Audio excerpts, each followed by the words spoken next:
Caríssimos irmãos e irmãs, louvado seja o nosso Senhor Jesus Cristo, para sempre seja louvado. Nós estamos iniciando uma série de vídeos sobre a formação da obra missionária Virgem do Carmo Peregrina, mas que também serve para todos os católicos, para todos os membros da nossa igreja, de outras comunidades, de outras famílias religiosas e assim por diante. Eu gostaria de iniciar falando um pouco sobre a história da nossa obra, o que aconteceu, inclusive dando um testemunho vivo com essa graça que, embora eu não sendo digno, fui chamado a ser o fundador da nossa comunidade. Em primeiro lugar, eu quero dizer assim que a frase "para Deus nada é impossível", ela se torna fundamental para nós, porque realmente tudo que aconteceu, nós já estamos indo para os 10 anos de fundação da nossa comunidade, tudo que nos aconteceu desde o princípio foi obra da Divina Misericórdia e da Divina Providência em relação a nós. Eu estive na Ordem Carmelitana durante muitos anos, trabalhei na formação, recebi também dentro da ordem conhecimento mais aprofundado de Santa Teresa e São João da Cruz no curso em Ávila, na Espanha. Foi um curso de altíssimo nível, de grande experiência do cultivo da presença de Deus. Se nós formos avaliar o grande carisma da ordem carmelitana, é o cultivo da presença de Deus. Essa é a grande raiz do carisma. E a partir daí nós temos os grandes santos carmelitas que são muito conhecidos em toda a nossa Santa Igreja. Aí temos o São Simão Stock, que recebeu a visão de Nossa Senhora, o Santo Escapulário. Nós temos Santa Teresa de Jesus, São João da Cruz, Santa Teresinha, Teresa de Los Andes, Teresa Benedita da Cruz. Bom, são muitos os santos que beberam esse carisma. A obra missionária, ela tem um pouco a ver com as graças e eu diria até com as contradições que eu vivi na minha vida, porque num certo período, bem na fase inicial do meu ministério sacerdotal, eu tinha assim um grande interesse pelo conhecimento das coisas de Deus, mas era simplesmente um conhecimento mais intelectual do que vivencial, até que em 1992 eu recebi uma grande graça. Claro, já era sacerdote, né? Não tem comparação a graça da ordenação sacerdotal, mas eu recebi a graça da efusão do Espírito Santo. A partir dessa graça da efusão do Espírito Santo, eu percebi que alguma coisa iria modificar na minha vida. E passei por várias experiências a partir daí. Claro que quando a gente sente esse amor de Deus, nós passamos também a ter uma linguagem que para muitas pessoas passa a ser incompreensível. As pessoas não entendem a alegria que a gente sente, o entusiasmo pelas coisas de Deus. Isso aconteceu comigo. E eu fui caminhando dentro da ordem com muita alegria, inclusive, né? Eu até hoje estaria dentro da ordem carmelita se não fosse o chamado para a obra missionária. Realmente, dentro da ordem carmelita foi que eu aprendi, que eu cresci, que eu me desenvolvi em todos os sentidos. E eu devo muito à ordem carmelitana. Mas, no decorrer de tudo isso que aconteceu, nós vamos lá para o ano de 2005, quando eu descobri que eu estava com uma doença que tem hoje muitas pessoas com esse problema, diabetes. E eu digo assim que essa doença para mim foi uma grande bênção, um grande sinal de Deus, porque a partir daí eu tive que reformular uma série de atividades.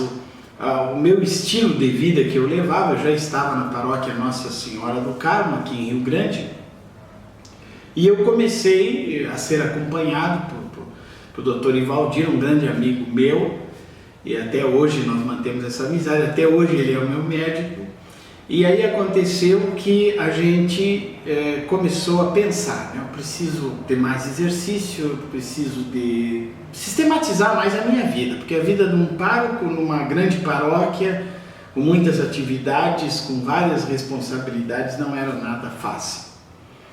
Então eu tomei a decisão de começar a caminhar às 5 horas da manhã.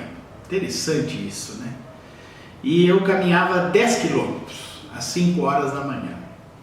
E durante essas caminhadas, praticamente um ano inteiro, mais do que um ano caminhando, no início era simplesmente um exercício que eu fazia, né? Porque havia necessidade de fazer esse exercício, eu tinha que caminhar nesse horário, porque as atividades que eu tinha durante o dia eram muitas. E então eu transformei essas caminhadas também em oração. E um grande questionamento surgiu: Senhor, o que queres que eu faça? Eu perguntava para Jesus: Senhor, o que queres que eu faça diante de toda essa situação que está acontecendo na minha vida? Não demorou essa resposta de Deus, da parte de Deus, porque a gente tem sempre o nosso lado humano, o lado das limitações nossas, que são muitas realmente, embora a graça de Deus nunca nos abandona, né? O Senhor está sempre do nosso lado e a gente fica muito feliz por isso. E nós mantínhamos na Igreja do Carmo, às terças-feiras, adoração ao Santíssimo. Desde que eu cheguei na igreja, no final de 1996, eu adotei a adoração ao Santíssimo como fundamento da nossa vida. Inclusive no escudo mais antigo da nossa obra, nós temos o ostensório original da Igreja do Carmo, no centro da cruz da obra, né, que o nosso amigo Jefferson, na época, ele fez toda essa arte. Então ele colocou esse ostensório no centro, porque foi aí que aconteceram também muitas graças, muito chamado de Deus, que eu não estava entendendo também, mas a coisa foi amadurecendo, até que num dia, numa missa de louvor, numa quinta-feira que a gente celebrava, após a comunhão, eu costumo fazer meu momento de ação de graças, eu senti no meu coração que Jesus me disse: eu te quero aqui às 5 horas da manhã. Foi muito claro para mim aquele chamado de Jesus. Tão claro que eu fiquei na hora muito impressionado, disse: mas como é que é isso, né? E aí eu pensei: não, eu vou obedecer porque foi um momento muito importante que eu recebi esse convite, e foi isso que aconteceu. Eu fui às 5 horas da manhã dentro da Igreja do Carmo, uma igreja enorme, um sacrário lindíssimo, todo de mármore, e levei a Bíblia, né? Tinha a Bíblia do peregrino, né? Até hoje tenho essa Bíblia, e disse assim: Senhor, fale para mim, o que vai acontecer, o que o Senhor deseja de mim? E comecei a rezar, depois pedi a efusão do Espírito Santo, e começou aquelas coisas a se tornarem constantes. Eu ia todos os dias lá para frente do sacrário nesse horário, comecei a ter um amor maior à Eucaristia, comecei a me confessar com mais frequências, eu comecei a devoção às almas do purgatório através da indulgência plenária, e para isso era necessário que eu me confessasse com mais frequência. E o sacramento da reconciliação, ele é uma grande alavanca. Nós não temos ideia do que significa isso, ser absolvido por um sacerdote. É o próprio Jesus que nos absolve e nos perdoa. Nós não temos noção da graça que isso significa. E eu, graças a Deus, desde pequeno, desde criança, eu sempre busquei esse sacramento. E nesse momento, então, ano de 2006, foi um ano que aconteceram muitas graças. No dia 25 de junho de 2006, na véspera desse dia, eu e o nosso amigo Darlen, o Darlen começou a me acompanhar uma vez por semana nessas orações, e outras pessoas também. E junto com a pastoral carcerária, Jesus me falava que eu tinha que tratar das pessoas que mais necessitavam de mim. Ao mesmo tempo, meu irmão, Lá em São Paulo a gente começou a falar através dos meios da mídia, né? E o Skype, que estava recém-iniciando naquele tempo, e a gente começou a conversar e ele falou palavras que parecia que era Jesus que estava me dizendo, que não era ele. Aquelas palavras que ele me dizia, conselhos que ele me falava. E aconteceu então que eu passei uma noite muito mal, a noite da véspera desse dia 25 de junho, muito mal. E eu disse para o Darlene, disse para os outros que nos acompanhavam, uma graça muito especial está para acontecer, porque eu passei uma noite muito mal. Eu sempre digo assim, o inimigo de Deus ele foi muito ignorante comigo, porque ele se manifestou várias vezes, né, de forma que nunca tinha se manifestado, e isso para mim foi um sinal positivo, porque eu dizia assim, poxa, mas não pode?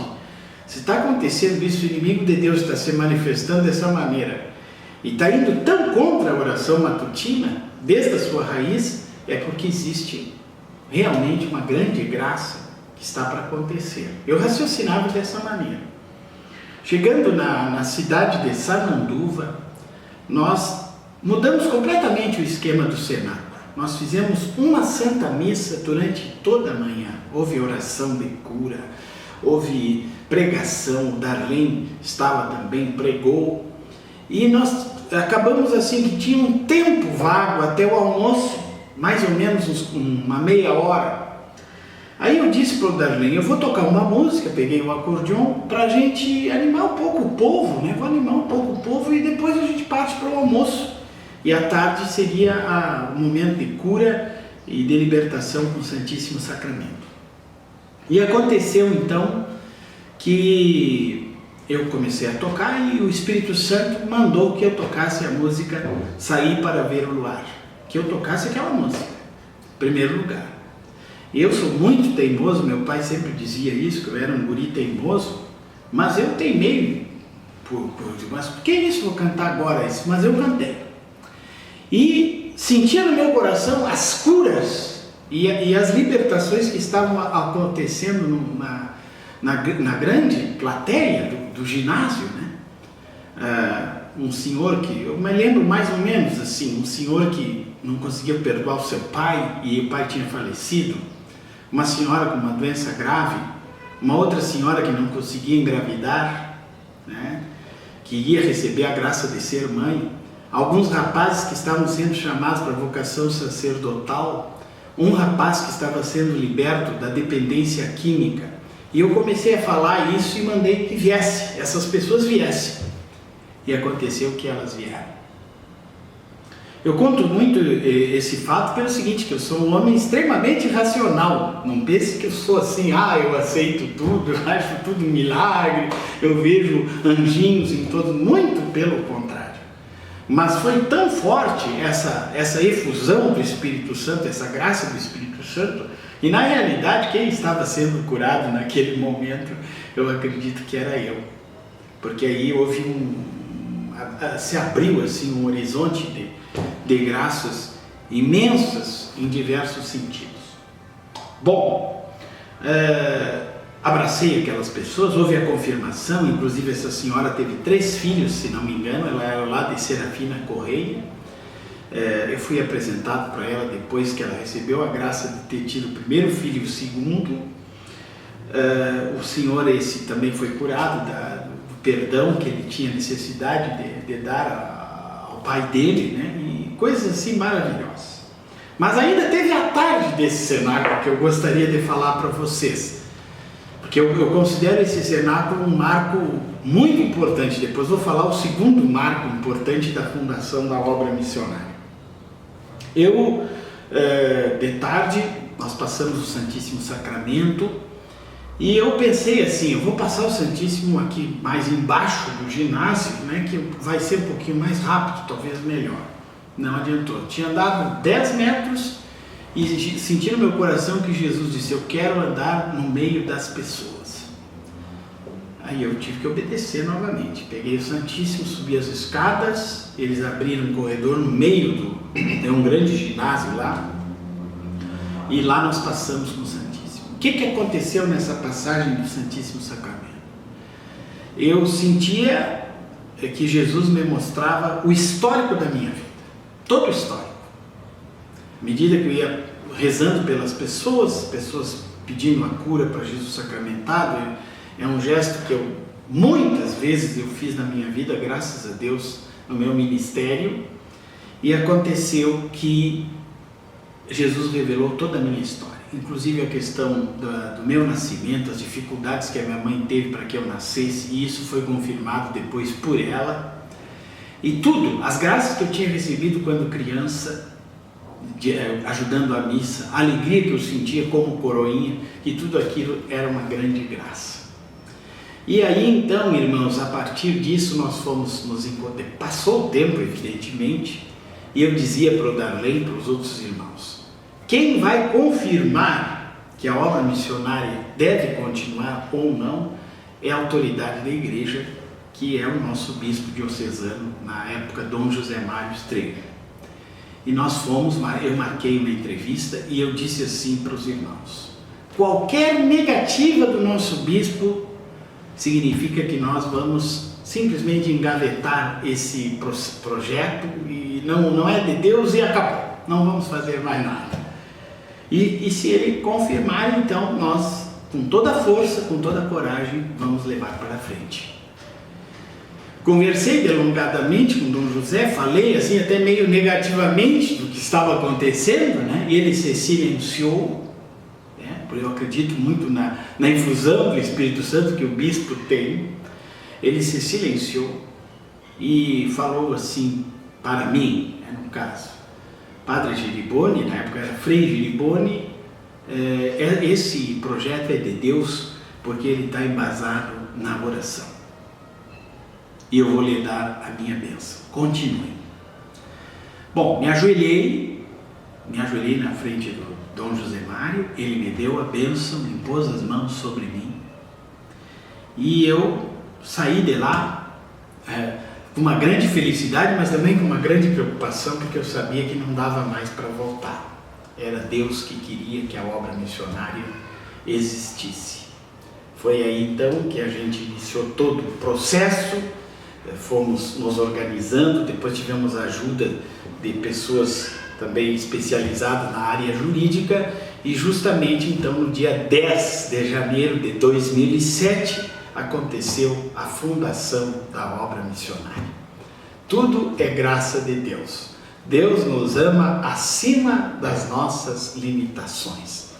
E a gente vai continuar depois outros vídeos com outros momentos, mas é muito importante esse histórico para as futuras gerações também saberem, né? Mais ou menos, claro, nós temos um grande histórico que eu escrevi, inclusive frases, o Espírito Santo me revelava, especialmente durante a madrugada, eu me levantava, eu escrevia, está escrito tudo isso, mas eu acredito que esse resumo vai ser muito importante para nós.